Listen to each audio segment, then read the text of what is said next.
दोस्तों, अगर आपने अभी तक जादुई शेरवानी पार्ट 1 नहीं देखा तो link is in description and I button. और अब आगे। राम ने चिंटू, शरद और गिरिजा को बचाया। ये बात पूरे गांव में फैल गई। सारे गांव में राम की बहादुरी की चर्चा चल रही थी। राम को इस सब की आदत लग गई। तारीफ उसके सर चढ़ रही थी। कुछ महीनों में राम के एग्जाम आते हैं, लेकिन राम ने कुछ नहीं पढ़ा होता है। उसको पता चल जाता है कि वो एग्जाम में फेल होने वाला है। तभी वो जादुई शेरवानी पहनकर पेपर चुरा लेता है और धोखे से एग्जाम पास कर लेता है। अगले दिन स्कूल की छुट्टी है। आज क्या करूं? बहुत बोर हो रहा हूं। तभी उसका फ्रेंड राहुल उसे क्रिकेट खेलने के लिए बुला लेता है, लेकिन राम क्रिकेट में कमजोर होने के कारण कोई उसे टीम में नहीं लेता है। राम गुस्से में चला जाता है। इन्हें तो सबक सिखाना पड़ेगा। वो बैग से जादुई शेरवानी निकालता है और पहन लेता है। फिर वो ग्राउंड में जाकर शैतानी करने लगता है। कभी वो बॉल को बैट्समैन के पैर पर मार देता है, कभी वो बैट्समैन को पैर अड़ा के गिरा देता है। सारे लड़के परेशान हो जाते हैं। ऐसा कैसे हो सकता है? राम को ये सब देखकर बहुत मजा आता है और वो जोर जोर से हंसने लगता है। मैच खत्म होने के बाद वो और राहुल घर के लिए निकलते हैं। वो रास्ते से जा रहे होते हैं कि उन्हें केक की मीठी मीठी खुशबू आती है। मैंने सुना है यहाँ पर बहुत बढ़िया केक मिलता है। टेस्ट करना है? नहीं बाबा, बहुत महंगा होता है, हमारे बस की बात नहीं है। अरे ओ गरीब आदमी, रुको जरा। राम दुकान के अंदर जाता है। राहुल बाहर वेट कर रहा है। थोड़ी देर में राम बाहर आता है। वो पसीने से तरबतर है। क्या हुआ, तुम ठीक तो हो? जल्दी घर चलो। दोनों राम के घर आते हैं। बताओ भी। राम बैग से केक निकालता है। दोनों केक खाते हैं। लेकिन राम, तुमने ये किया कैसे? तुम्हारे पास इतने पैसे कहाँ से आए? दादाजी ने यात्रा पे जाने से पहले कुछ पैसे दिए थे। अच्छा हाँ। राम को याद आता है कि वो कैसे जादुई शेरवानी पहनकर वो केक चुरा रहा था। राम शेरवानी पहनकर केक के शॉप में गया। उसने एक केक अपने बैग में रखा और वो पीछे के दरवाजे से बाहर आ रहा था। तभी उसे दो आदमी दिखे। वो दोनों दरवाजे के पास खड़े कुछ बात कर रहे थे। ओहो, अब मैं कैसे जाऊं? तो प्लान सेट हो चुका है। परसों हम गांव के पानी में वो मिक्स कर देंगे। सारे गांव वाले बीमार पड़ जाएंगे। तब हम ये दवाई मार्केट में लाएंगे और अमीर हो जाएंगे। धीरे से बोलो, परसों सुबह ये काम हो जाएगा। राम ये सुन के पीछे आता है। शायद मुझे पुलिस को इसकी खबर करनी चाहिए, लेकिन फिर वो मुझे पूछेंगे कि मैं वहाँ क्या कर रहा था। और अगर सबको पता चल गया कि मैं केक चुरा रहा था तो लोग मेरी तारीफ करना बंद कर देंगे। छोड़ो, मुझे क्या, मैं वो पानी नहीं पीऊंगा और ठीक रहूंगा। बाकी सभी बीमार हो जाएंगे तो ठीक भी तो हो जाएंगे ना। और वो दुकान से बाहर आता है। राम, राम क्या हुआ? कुछ नहीं, केक बहुत अच्छा है। वो तो है। ओके राम, अब मैं चलता हूँ। और राहुल चला जाता है। अगले दिन फाइनल एग्जाम है। स्टूडेंट स्कूल जा रहे हैं। मेरी तो पढ़ाई नहीं हुई। मेरी भी। राम, राम क्या सोच रहे हो? कुछ नहीं। तुम्हारी पढ़ाई हो गई? हाँ, राम तो हमेशा पढ़ाई करता है। राम एग्जाम में सारे आंसर्स लिख रहा है। अच्छा हुआ मैंने कल ही जादुई शेरवानी पहनकर पेपर देख लिया और सारे क्वेश्चन के आंसर रट लिए। राम बाकी स्टूडेंट्स की तरफ देखता है। स्टूडेंट्स पेपर को देख रहे हैं। कोई किसी और को पूछ रहा है, कोई बहुत टेंशन में है। राम मुस्कुराता है और पेपर लिखने लगता है। वो सबसे पहले पेपर देकर बाहर निकल जाता है। सभी स्टूडेंट्स शॉक हो जाते हैं। रात में राम सो रहा है।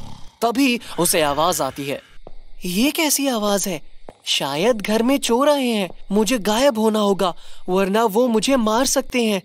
राम झट से जादुई शेरवानी पहन लेता है कि तभी उसे जोर से आवाज आने लगती है। राम अपने कान पर हाथ रखता है। उसे बहुत बड़ा काला धुआं दिखाई देने लगता है। राम आंखें बंद कर लेता है। राम आंखें खोलता है तो अजीब अजीब तरह के लोग उसे घूर रहे हैं। ये कौन है? वो वहां से भागता है और एक पत्थर के पास छुप जाता है। लेकिन मैं तो घर पे था, ये कौन सी जगह है? वो देखता है बाकी लोग उड़ रहे हैं, वो सारे दुखी दिख रहे हैं। और ये कौन सी दुनिया है? तभी राम को एक बिल्डिंग दिखती है। राम उसमें चला जाता है। अचानक से बिल्डिंग में बहुत जोर जोर से आवाजें आने लगती हैं। एक आदमी जोर जोर से रो रहा है, उसे दूसरा आदमी खींच रहा है। नहीं, मुझे और जीना है, मुझे मेरे घर जाना है। चुप, तुम मर चुके हो, चुपचाप अंदर चलो। राम ये सुन के शौक हो जाता है।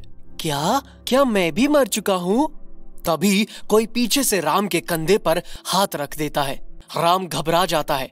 वो पीछे मुड़कर देखता है, एक इंसान उसे देखकर मुस्कुरा रहा है। पापा?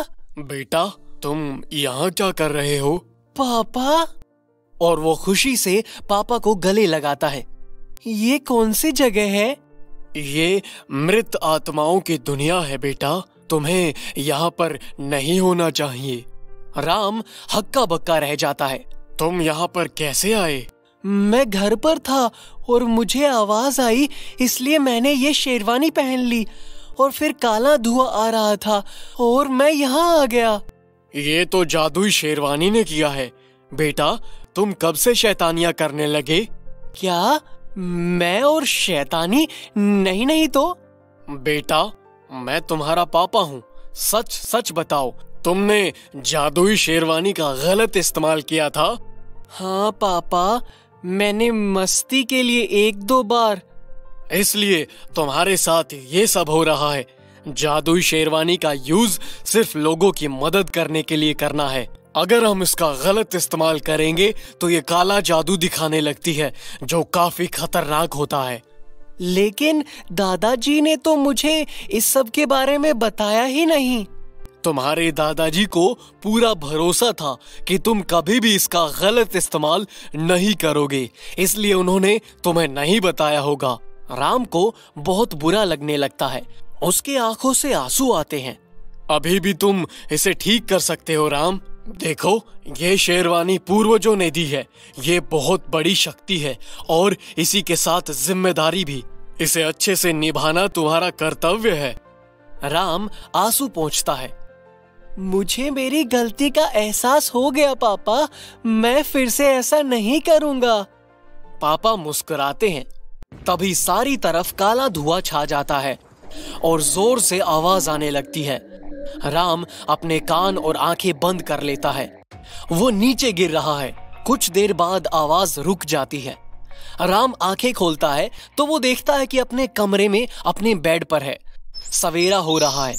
राम शेरवानी निकालता है और उसे कहता है, थैंक यू शेरवानी, तुमने मुझे आज बहुत बड़ा सबक सिखाया है। मैं फिर से ये गलती नहीं करूंगा।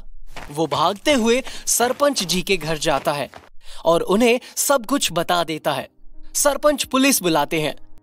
राम, सरपंच और पुलिस गांव की पानी की टंकी के पास जाती हैं तो उन्हें वो 2 लोग वहां दिखाई देते हैं। ये हैं, इन्हें मैंने बात करते हुए सुना था। पुलिस इन लोगों को गिरफ्तार कर लेती है। राम, तुम्हारा बहुत बहुत धन्यवाद। पहले तुमने उस राक्षस को मार दिया और अब इतनी बड़ी दुर्घटना होने से बचाया। तुम्हारे दादाजी ने तुम्हें बहुत अच्छे से पाल पोस के बड़ा किया है। ऐसी अच्छी स्टोरी के लिए हमारे चैनल को सब्सक्राइब कीजिए, वीडियो को लाइक कीजिए और अपने दोस्तों के साथ शेयर कीजिए।